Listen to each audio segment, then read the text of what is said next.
Howdy, how you doing? Welcome to the next episode. I love that word. Installment is not as good. I like the next episode of making mannequin heads into planters. Welcome to making mannequin heads into planters. Yeah, anyway. I don't know where that came from. So last time I talked about, oh Lord, all my my paint brushes and everything, and I was also talking about how cool she came out. Got to let her dry for a little bit. What I am going to do is I'm actually going to pick up where I left off with her real quickly, because I want to find a super fine fine tip brush. There we go. This is like super fine. Look at that puppy. Because I want to do these little things. As I went off last time, I mentioned that, oh, that'd be cool. They look like little studs on her dress. So I want to emphasize those. Ooh, don't pick her up when she's still apparently wet on the back. Okay. I know it hasn't been that long. It's the same day. Same day. But I'll just pull her hair up, put that in. Easier to work with her when her hair is tucked. And I can pick her up right there. There we go. So now what I'm going to do is I think I'm going to take this motif of these little studs. I don't know if you can see them. Yeah, see the little nubs? Little nubs. I'm going to put some on her face. I'm going to do little threes. Oh, actually, I'm going to do a row down her nose is what I'm going to do.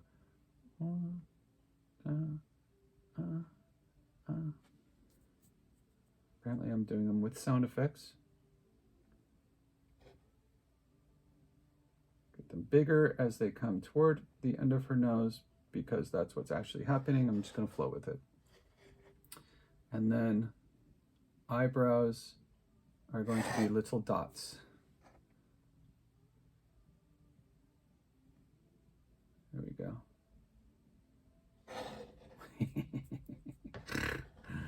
Oh my god, this is hilarious. Ooh. Get some of that paint off my brush. A little too goopy.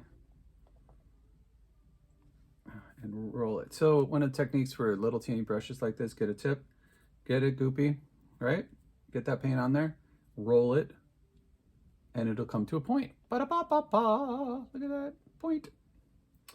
There we go. Point. And what I'm doing is I'm just literally following. I'm going to make them bigger as they go out. Got a glare.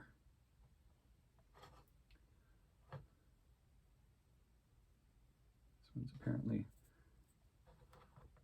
less round of my, oh, there we go. I can see better now.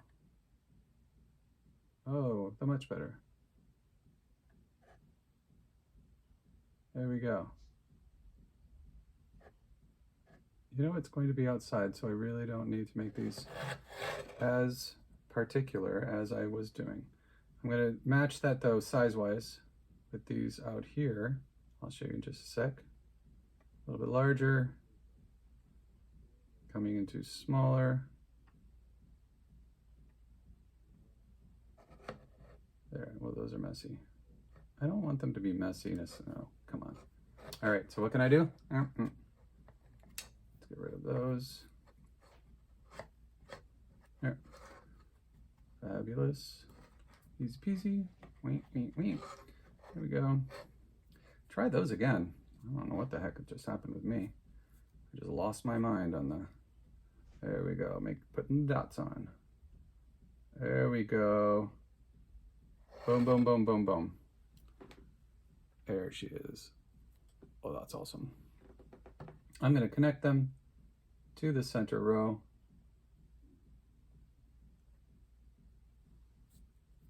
Roll my brush in the paint again. And I'm going to make them where they're twos down to ones. Give it some symmetry and awesomeness. Yep. So then I'm going to do a few right on her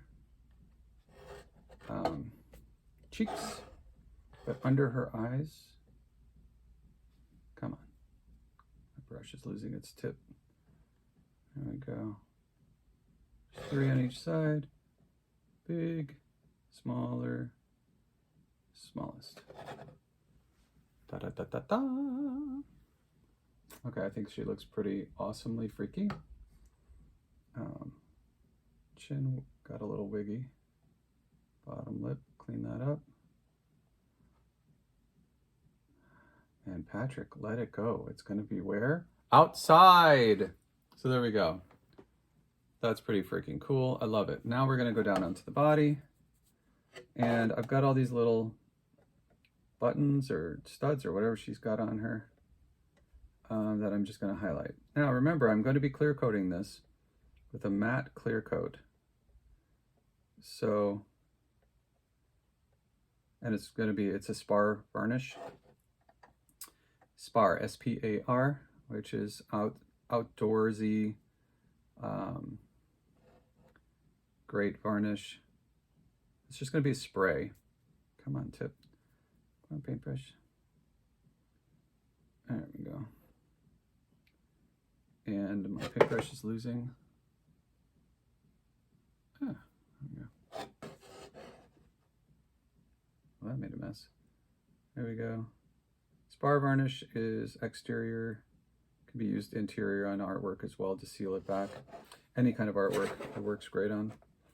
I've done it on numerous of my large paintings, and then others I just leave as acrylic, raw acrylic.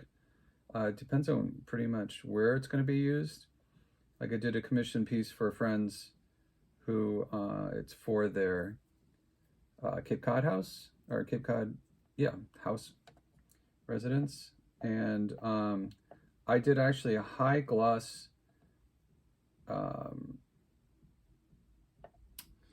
spray finish on it that is actually automotive spray clear gloss. Jeez Louise, excuse me. Anyway, I did it on that with the automotive finish because I was concerned that with all the, oh good Lord, that one went splotchy.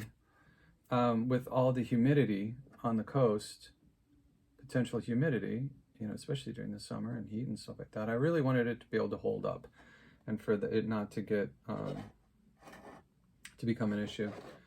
So her little dots that she had on there that were so cute before are now like little studs. I love this. This is so cool.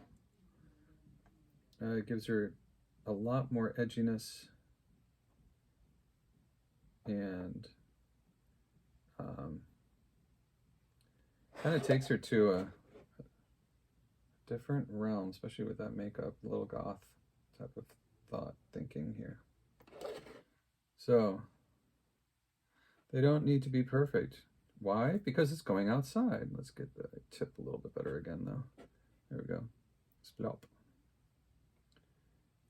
But I do want them to not look crappy too.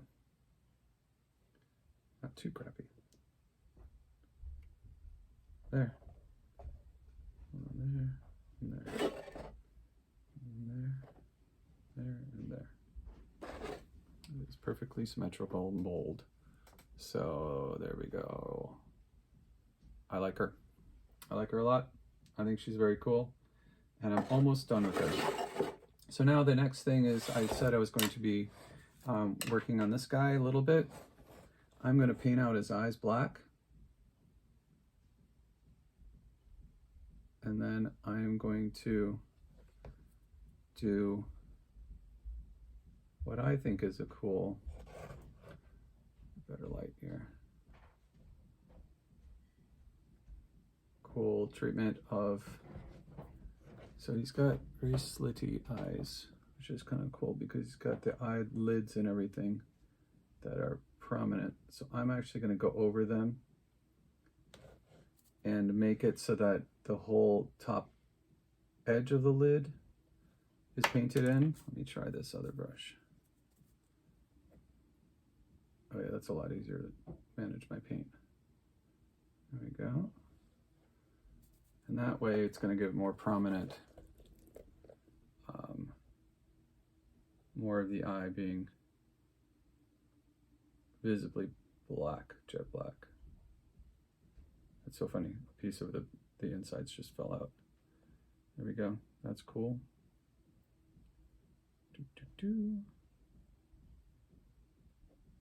And yes, I'm taking a lot of detail, and yes, this is going to be outside, but for me, this is where that obsessive thing that I do takes it from it's all right to holy crap, that's really cool. So just do the same thing or similar thing on this side. I'm going to again do that edge of that upper lid. I'll show you in a minute here what exactly I'm doing to it. It's very glossy, and I'm getting too close to it, so I can't actually freaking see it. There we go. That's better. Still not used to not being able to see very well, very up close very well. Just going to shape the eye.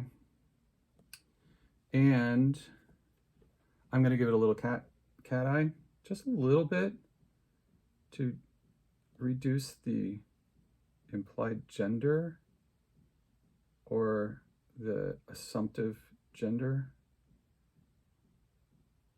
There we go. I love that. And to accentuate the shape of the eye a little bit more, because I would love for them to be as androgynous as possible, so people can fill in the gender. They can fill in what they, oh, I love that. They can fill in what they see with their own eyeballs and their own brains.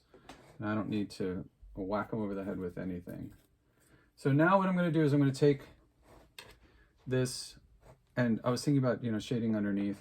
I actually may do that again, but I'm only going to take it from here. I'm going to do the bridge of the nose on this one as just a solid line coming down. There we go. And yes, I am painting now. I told you I'd get to painting eventually. I hoped you believed me. Spray painting has a very different effect, as you're seeing, than using a paintbrush. They're just as changeable as you go. And painting with a brush is a little bit easier to manipulate details, obviously, well, a lot easier. There are a lot of techniques with spray paint that can enable you to, there we go. I don't want this to be thick on this up here. I don't want it to get chunky. You can use tape, you can do all these other things when using spray paint. But when using, for me at least, when doing this, and because I just use general off-the-shelf spray paints and not, you know, nothing fancy spray paints, they have some really great ones that have nozzles that allow you to do really, really cool things, like real fine lines. There we go. I'm going to connect this to the outside of that eye. Bada bing. That is enough there. Yes, super stylized. Bring this one around too. One thing I have discovered over the years is with this type of painting, like acrylic painting,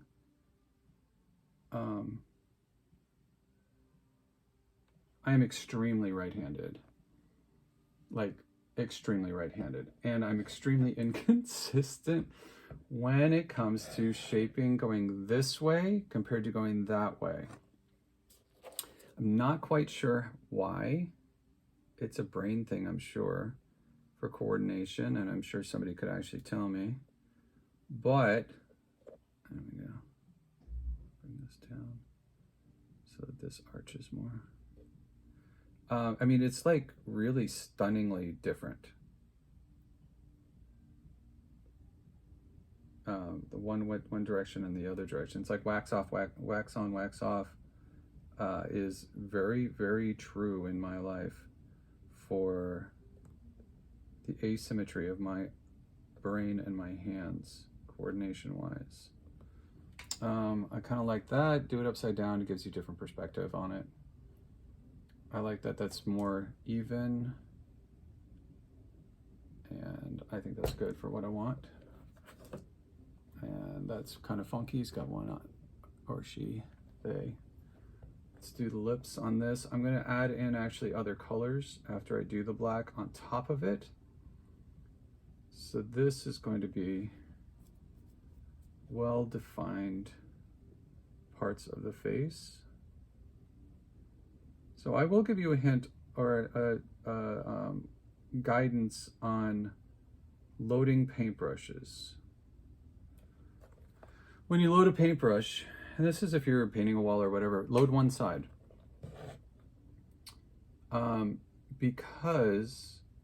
And try to only load one side. It gives you a lot more options for putting on with one side. And how do you do that? You literally take it, drag off the paint on the other side, and let this be just on the tip. So I've only got paint on that side. This side is drier. Now, why would I do that? And I do it all the time. I mean, even with my big paintings, my giant paintings, especially with my giant paintings, I load only one side of my brush. Now, this is not something that, you know, if it doesn't work for you, then you don't know what the hell you're doing. It is literally just a technique that I use, that I've found over the years of painting houses and painting exterior stuff, where you slop it on a lot of paint and you want it to be nice and heavy. I also applied it a lot. I watched a bunch of videos on how to improve my cutting in around edges in inside, because I would do a lot of inside painting. And this I'm going to draw out because I am, like I said, there we go. Going to add another color. Oh, good Lord. I don't want him to look like the Joker. I do want him to have a little creep factor. There. Widening the mouth. So you load one side and then you can turn it over and you're gonna have less paint on the other side. There we go. Shanine's gonna hate this one. Oh well. So you have two different, it's basically like having almost two different brushes, right? Once you do that. And one side only, I've got it heavy. If I've got it too heavy and it's getting goopy, I turn my brush over and I can, on the drier side, I can just drag the paint that I'm loading in with the heavy side. So I don't use just one side of my brush, and then I'll use either side with the edge for drawing finer lines. So I do that when like I said, I do it when I do large paintings, even though that is literally mixing on the canvas, because it's beautiful when you use it for mixing on the canvas, in that you then can really figure out how much of one color or the other you want to emphasize. It is a pretty cool thing to play with, and it may speak to you, it may not. For me, it was like game changer. There we go. I'm going to do the other ear, and then I think I'm going to be done for today. You know, I could just sit here and do this pretty much every day, all day, and come up with something new. I don't think I'd be... Well, I know I would never actually fully repeat something. That's something I just don't do. I just can't replicate things. Once I've done them, they've been done. They're sort of done and did. It's interesting when you do, so if you've ever done a commission painting, or if you've never done one, my experience with commission paintings is they're very difficult. And it's not the client that's difficult. Clients can be very, can have, you know, sort of an image in their heads. But as the artist myself, I have to tell them, I'm the kind of artist where it's like, Okay, so you like that one that I did. You like the one that's on the wall, right? And you want to commission me to do one that's just like that for your home. Love that, right? Awesome. Great. It's not going to be just like that. However, so managing expectations is really, really, really, really important because I can't replicate that. I'm not going to replicate it. First of all, I probably don't have those paints anymore because I probably used them all up because I go from samples. So that, what I can replicate is I can remember, because I draw them, I write it on the inside of every canvas that I do. Or on the back of the canvas, I can listen to that same music and get the feeling for you, because mine are very much, my paintings are formless-ish.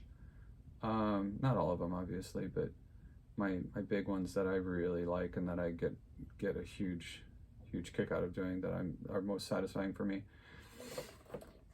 are very abstract, and the colors that I use in that moment are the colors that I'm using literally in that moment. And I can get the feeling, I can get, do you want this color, this color, this color? Like I did commission works for Ignite Fitness. When they opened their Avon, I did 3 massive canvases for them that are hanging on the wall as you go up the stairs. And Kim, when she asked me to, would I do them? I was like, heck yeah, I'll do them. I think that'd be freaking amazing. What an opportunity, right? That people are going to be walking by your art every day, like lots of people. And I was just like, can I I want to use the Ignite Fitness paint colors. I want to use their actual paint that they used as their color palette. And then I want to explore, because I had done this once before where I'd used their paint on a canvas, the blues. It's actually one of my favorite paintings that I have there. I've got a few paintings that are there in the different locations, a couple in West Hartford, and the giant ones in Avon, Connecticut. And that actually I really enjoyed, is like, I have these 3 colors, literally 3 or 4. So there's golden yellow, dark gray, medium gray, and light gray. So 4 colors. And my artistic job with that was to, I'm just evening up the brows here, so you can see, it just was bugging me that they were so uneven. That's cool. That works. So we'll go somewhere else we'll go in a different direction with that, with another color, but I think that's a cool base. Yeah, so anyway, so using that, sort of being restricted to using those colors. I mean, I always restrict myself to, at the beginning of a painting, to, I'm going to go in blues, I'm going to go in greens, I'm going to go red and greens. And I want to figure out, the sort of the composition around it. I want to put metallics in it, stuff like that. Going with a certain palette. That's what it is. A palette is like what colors are on literally this piece of wood. I used a paint palette.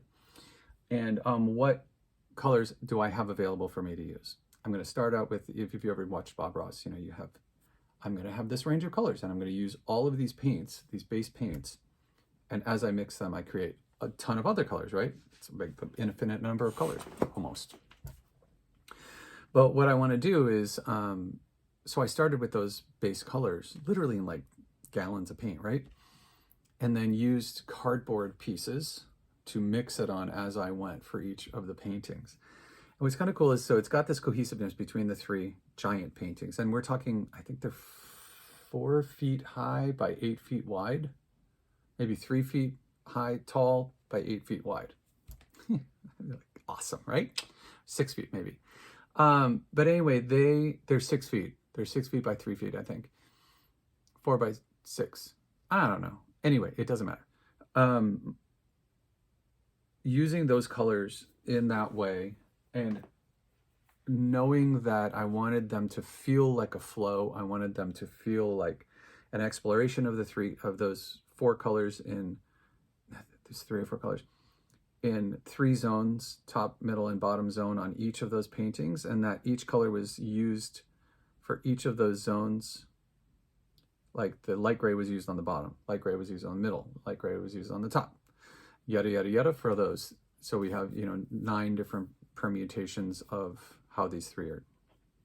Well, 3 different permutations. Anyway, they're in 3 different locations. Each one, though, the yellow is in a different position. Each one, though, the light grays, you get what I'm saying.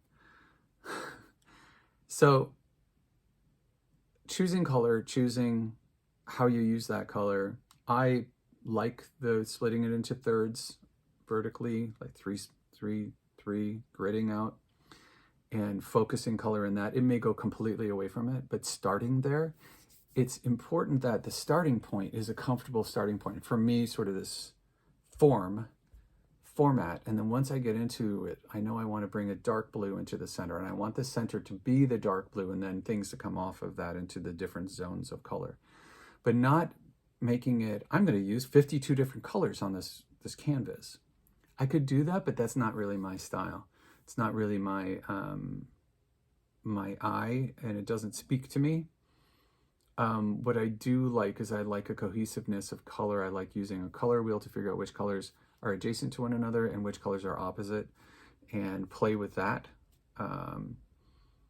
And start there, and then as I go and as I develop a painting, and as it comes out of me, as it creates itself, or whatever my brain gets dumped onto the canvas, discovering where it ends up, and then stepping away and going, oh, I'm done. Or, ooh, I want to work on that area again. The challenge with what I do is also I work wet on wet on wet. But in acrylics, you don't work wet on wet on wet because it dries quickly. So it also puts me under pressure of, I can do layers, so you can see the underlayers. But it puts me under pressure of, if you're going to work a wet edge, you got to work a wet edge, and you got to keep that edge working. So anyway, that's my brain on color and paintings and large scale. And I hope you enjoyed this episode. Like and subscribe, and have a wonderful day, and gotta love it. Bye.